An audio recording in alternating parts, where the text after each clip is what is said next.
it was actually a really hard experience in the run of things. It was a positive and a negative experience in this class. I think I might have been the only non-Jew in the room. There were about 12 of us in this class, and it was hard.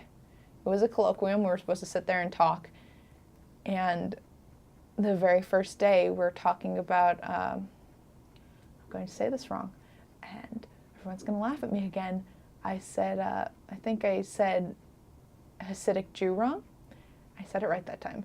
I think I said Hasidism or something, and it was completely wrong, and I clearly didn't know what I was saying because it was the first day of class, or the second day of class, and I'd never been exposed to any of this, and half the room exploded into laughter, and like, I shrunk back into my chair because I had a really good point, but I didn't know the culture. I didn't know how to pronounce anything. I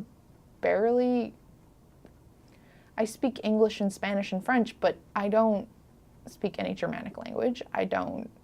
Never been exposed to this before. So it was a humbling experience in the fact that I felt very out of place. It was a good decision because I learned a lot. I learned how to say Hasidic Jew, which was a big moment in my life, but it also led me here to the Yiddish Book Center.